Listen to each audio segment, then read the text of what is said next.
What's up, guys? Welcome back to the channel. As always, I'm your co-host Donovan Quick, and today we're going to be talking about how the Dolphins can make the playoffs, because there is a path. When there is a will, there is a way, and with this win against the Rams, we are so back in playoff contention. If we lost, we would have been the third overall pick, but we won, so we're back in playoff contention. So here we go, ladies and gentlemen. We're going to go ahead and switch over to this screen. All right, so this is the current playoff format right here. So we have Kansas City, Buffalo, Pittsburgh, and Houston rounding up the division winners. Wild card, you have Baltimore, Los Angeles, Denver as the wild card spots. Then we have Indy and Cincy right ahead of us at one game or half a game ahead of us at 4 and 6 each, and then you have us sitting at 3 and 6. So we already had our bye. These two teams have not had their bye weeks just yet. So yeah, we're gonna go ahead and we're gonna look at our schedule first. So we're gonna go ahead and we're gonna talk about our schedule. So it's gonna be right here on the left hand side. So stay with me. So we have this week, we have the Raiders, then we have the Patriots, the Packers, the Jets, the Texans, the 49ers, the Browns, and then the Jets again. So in this scenario that I have, we need to win almost every single one of these AFC games. If we are going to lose more than one game, meaning that we only win 9 games on the season, it has to be one of those 2 games has to be to one of these NFC teams, being the 49ers or the Packers. Now, the Packers have been struggling as of late. The 49ers are going to be extremely healthy by the time we get to them, obviously without Ayuk, but they're going to be a lot healthier with CMC back and everything else. We have the Raiders here, dub. Patriots, dub. So now we're sitting at a possible 5 and 6 going into the Packers game. I'm marking that as an L. It's in Green Bay, Thanksgiving night, probably in the snow. I'm marking that as an L for now. For now, we'll go back to it. The Jets, dub. Texans, this is a tough one. We're in Houston. They were undefeated up until this past weekend in Houston, but they've been struggling as of lately, and their offensive line has looked terrible. So I'm going to go ahead and I'm going to mark this as a must win. We have to win this game. Dub. 49ers at home. They are coming all the way across the country to us, but the 49ers are the 49ers. I think they take that one. I would love to get revenge on them for a couple years ago, but this is what it is. Browns, that's a dub. That's probably going to get flexed out of Sunday Night Football, but that's a dub. Hopefully it does too, because I don't want to be playing in the snow. Browns suck, dub. Jets up in New Jersey, that's a dub. The Jets just aren't good enough. They've been healthy this entire season, basically, except for Elijah Vera Tucker. They're just bad. I don't know how they beat Houston, what witchcraft they used to beat Houston, but they are just a bad football team. They're just unorganized, unmotivated, bad football team. So in this scenario, I have us losing the Packers, losing the 49ers.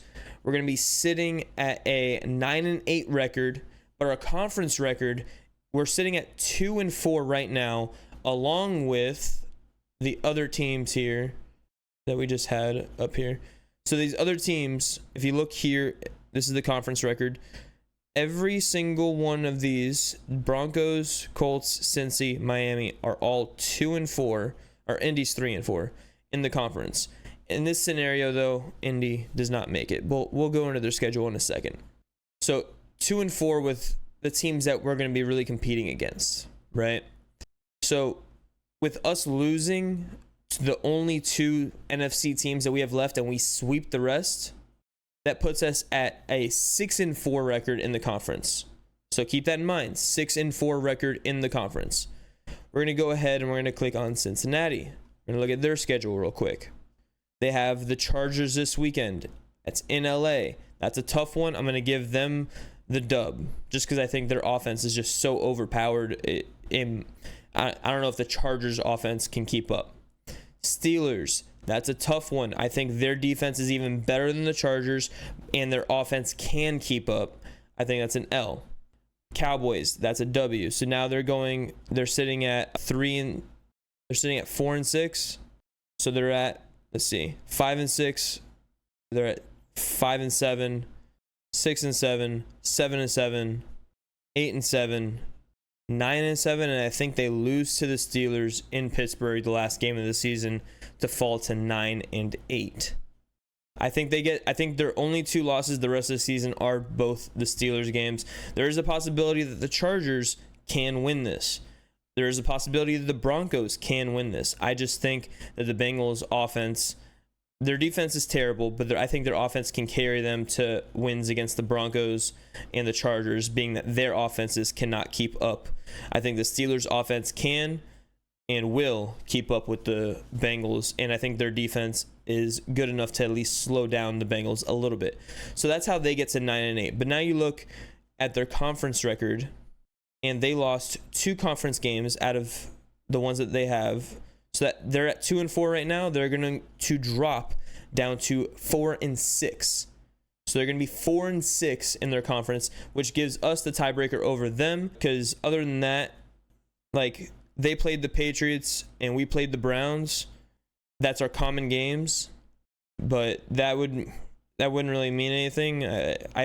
We would have the tiebreaker, I guess, if the Patriots counted, but that's if we sweep the Patriots, and I'm not sure if that works with 2 games to 1. I'm not exactly 100% sure how that works, so just leaving it to conference record, especially if it's going to be more than 2 teams tied for it. Now we're going to go to the Colts just to show you guys real quick.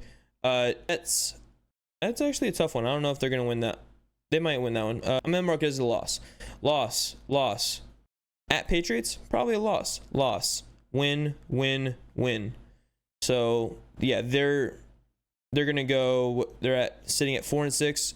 So they're going to be 4-7, 4-8, 4-9, 4-10. They're already out.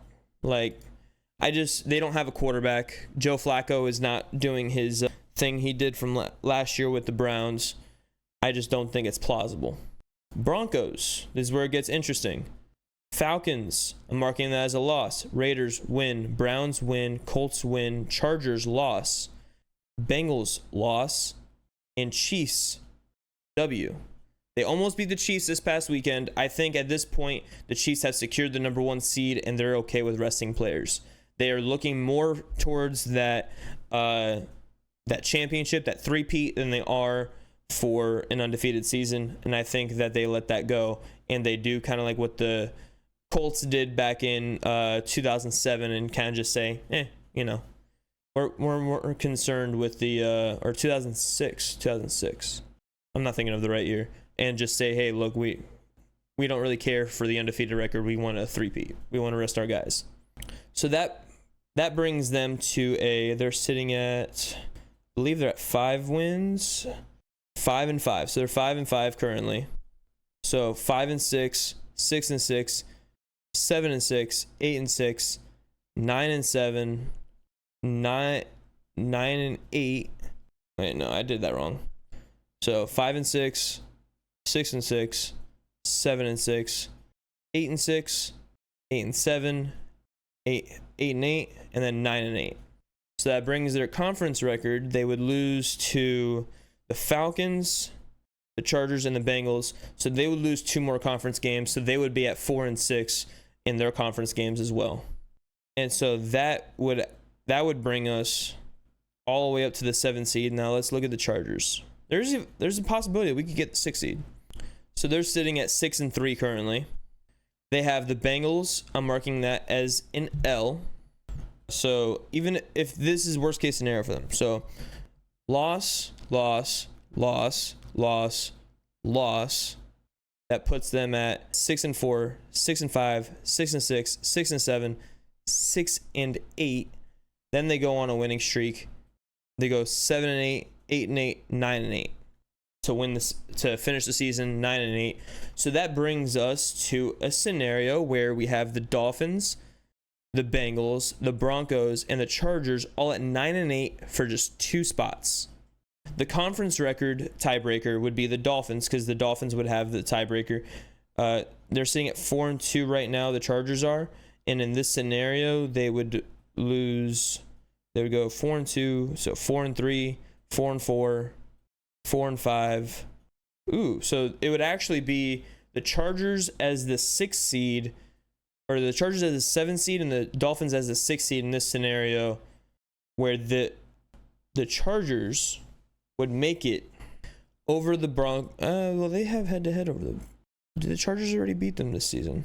Yeah, they have. So the Chargers would eliminate the Broncos, and then they would win the tiebreaker over the Bengals with conference record to go ahead and take over that 7th seed. But that is how the Dolphins can get to the 6th seed.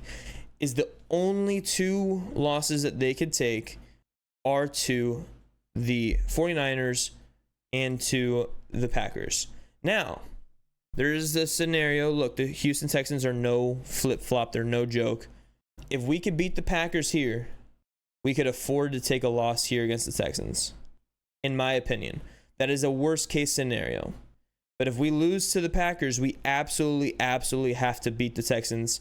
That gives us the leeway that we need to lose to the 49ers. Look, I'm not saying that we can't beat the 49ers because it is any given Sunday.